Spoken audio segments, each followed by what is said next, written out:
Proclamação do Evangelho de Jesus Cristo segundo Lucas. Glória a vós, Senhor.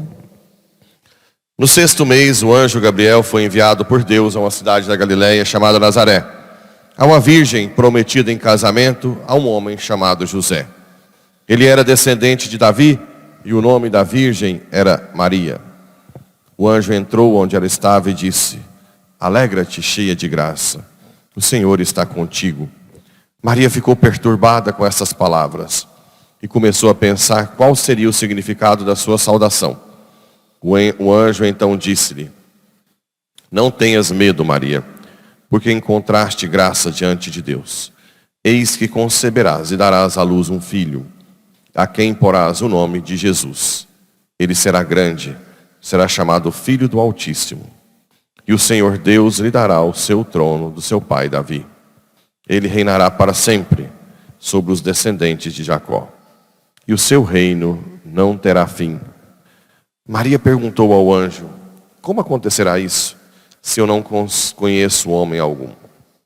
O anjo respondeu: O Espírito virá sobre ti, e o poder do Altíssimo te cobrirá com sua sombra. Por isso o menino que vai nascer será chamado Santo, Filho de Deus. Também Isabel, tua parenta, concebeu um filho na velhice.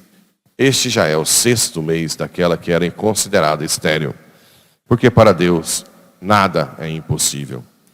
Maria então disse: Eis aqui a serva do Senhor, faça-se em mim segundo a tua palavra. E o anjo retirou-se. Palavra da salvação. Glória a vós, Senhor. Muito bem, essas leituras, irmãos e irmãs, também rádio ouvintes, são as mesmas leituras de domingo. Certo? Bem, vamos fazer uma reflexão então diferente.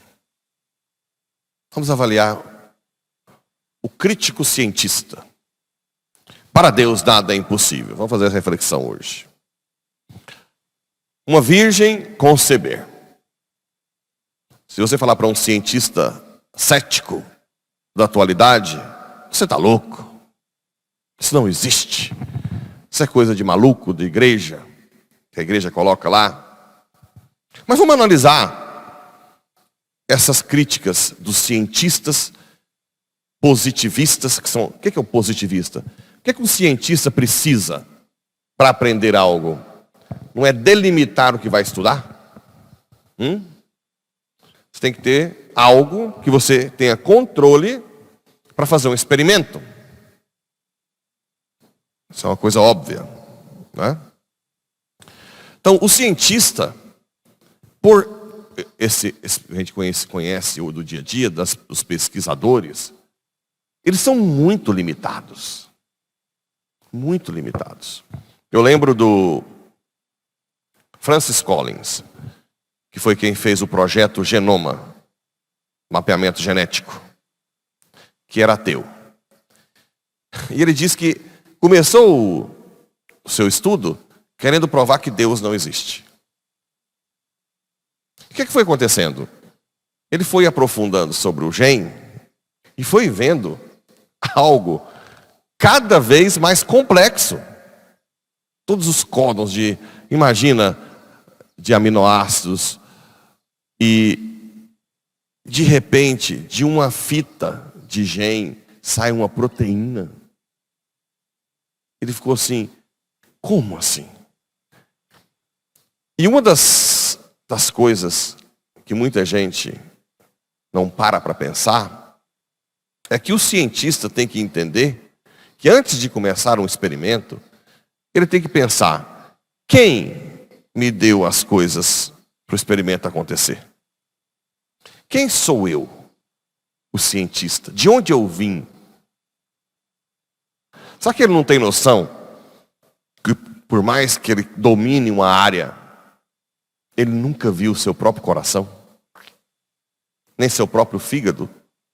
Ele não controla o seu corpo, nem nada, absolutamente. Ele pode ter um câncer que ele nem sabe que tem, que está no início. Então, olha o quanto de ideologia existe num cientista que acha que com experimento vai provar que Deus não existe. Primeiro, com experimento você tem que delimitar algo. Como é que você vai delimitar o Criador de tudo? Se você é abaixo do Criador, né? Então a primeira coisa é entender que existem áreas que não se confrontam como querem confrontar. O cientista está aqui no seu buraco de tatu, querendo provar que Deus, Criador do universo, não existe. Que a filosofia não pode existir. Como é que são as divisões do conhecimento? A gente tem esse cientista que delimita as coisas para estudar. Eu vou estudar madeira, o microscópio, né? Vou estudar o corpo humano, o biólogo, sei lá quem, todo mundo aí que faz pesquisa com o corpo humano, cadáver. Não, eu vou estudar animais. Eu vou estudar computação. Está lá, algo delimitado. A filosofia, que é um saber superior, que é o que está em crise hoje, que está destruindo os padres, porque a filosofia hoje é muito mal feita, e tirou a filosofia das escolas, e quando coloca a filosofia, essa filosofia marxista, estúpida, doida, ideológica. Mas uma filosofia bem feita, qual o questionamento da filosofia? A filosofia é aquela ciência do saber em si. É você saber pelo saber. O que ela questiona? Bem, o cientista está estudando o corpo humano, o banco, o vidro, a luz. Não é? Qual o fenômeno da luz? Como foi o Ampère, que era um católico enorme. É interessante, os grandes cientistas grande parte eram cristãos, né? Ampère, o inventor da corrente elétrica, foi quem converteu quem? Frederico Ozanam, que é o fundador dos vicentinos, né? Então, o que a filosofia faz? Ela dá um passo para trás e faz você perguntar. Tá bom, um está estudando o corpo, mas qual é a causa primeira de tudo? E qual é o fim último de tudo? Consegue entender? De onde vem tudo isso que possibilita o cientista de estudar? E para onde vai? Que a gente fala partir do fenômeno ao fundamento de tudo. Então a filosofia é aquela que busca o fundamento das coisas. Por isso que ela chega até os chamados transcendentais. O que são os transcendentais? São o carimbo de Deus nas coisas. Por exemplo, o belo, a beleza. A beleza das coisas, a beleza da ordem, é um transcendental, é algo que vai além, né? Por quê? Porque a beleza é reflexo de quem? Do belo, que é o Criador. Por que eu digo que o banco é belo, a vela é bela, o verde é belo? Não tem nada a ver banco com vela, com a cor. Por que eu uso o mesmo adjetivo? Porque todos são criados por Deus. Santo Agostinho dizia assim, então tira a palavra banco, tira a palavra vela e tira a palavra cor. Fica o belo, que é Deus. Então, a filosofia, ela é o passo que te faz buscar por que na sociedade que nós vivemos tem se destruído o belo. Vê as igrejas do século da Idade Média, a beleza, e as igrejas de hoje. Cadê as pinturas? Cadê o tempo? Cadê toda a grandiosidade? Porque o demônio quer que destrua o que é belo. Por que muitos jovens querem? A gente vê jovens belos. De repente está lá tatuado, todo corta de cabelo, pinta tudo, põe piercing. Porque você quer destruir o que é belo. Isso já está quais são as artes modernas. Uma vez eu vi, meu Deus, uma apresentação de uma arte moderna no MASP. Tinha um vaso de expõe lá um papel higiênico assim. É arte. Aí fica o povo lá olhando, que linda a modernidade. Que lá é um lixo. Um lixo, não é? Ou aquelas pinturas como é que é o dadaísmo? essas pinturas, assim, né? Parecendo que está em êxtase, faz lá. Você compara com um quadro de Monet, né? Um quadro de Van Gogh, um quadro renascentista, aquela pintura belíssima. Hoje está destruindo. Por que isso? Para acabar com os transcendentais.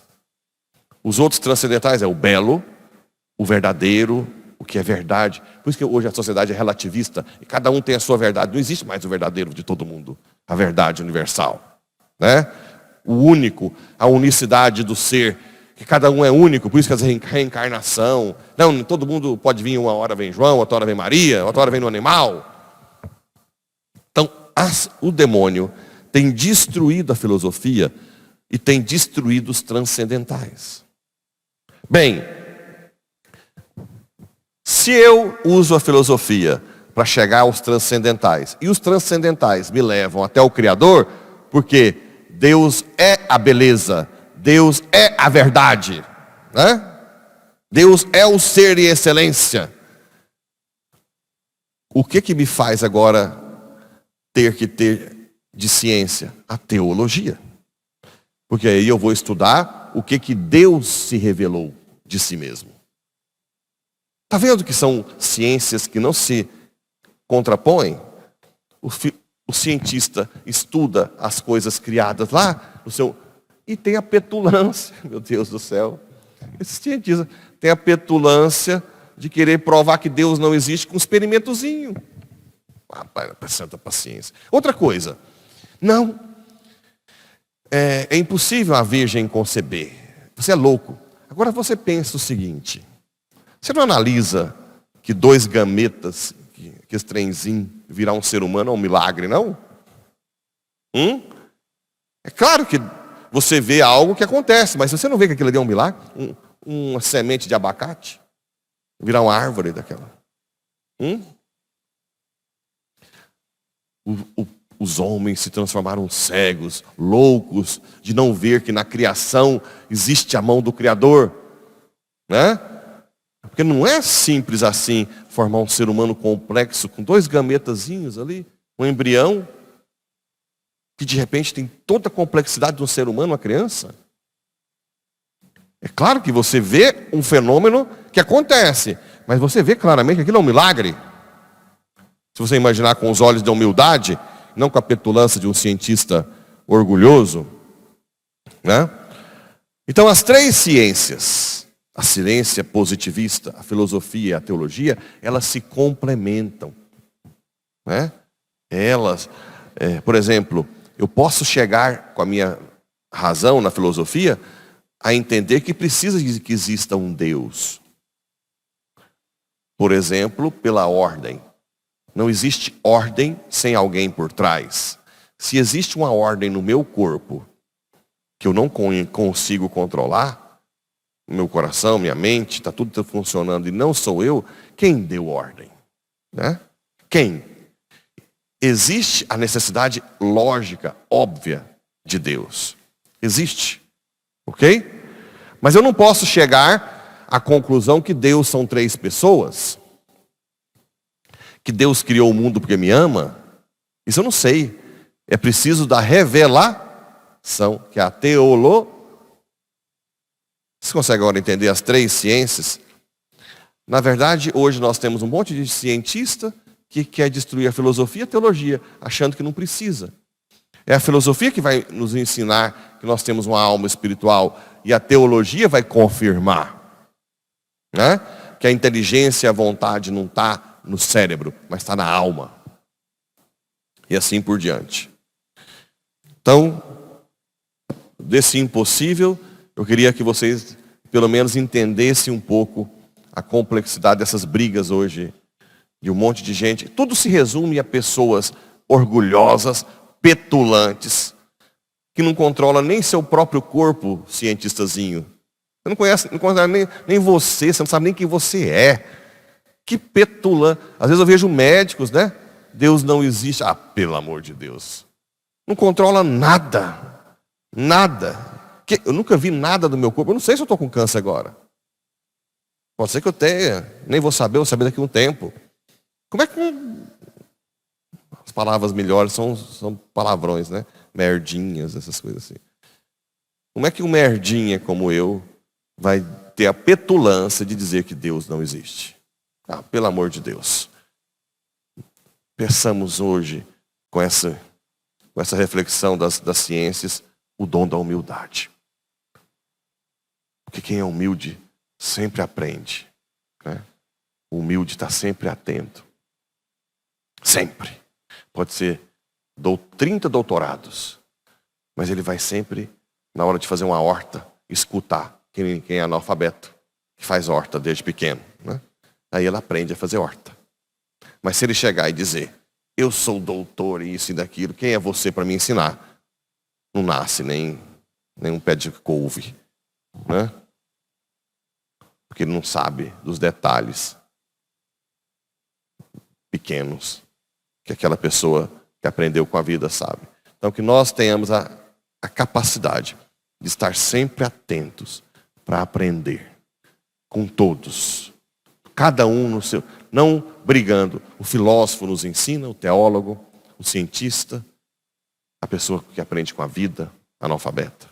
Todos podem nos ensinar. O que nós não podemos é ser petulantes, orgulhosos. Raça de víboras, né?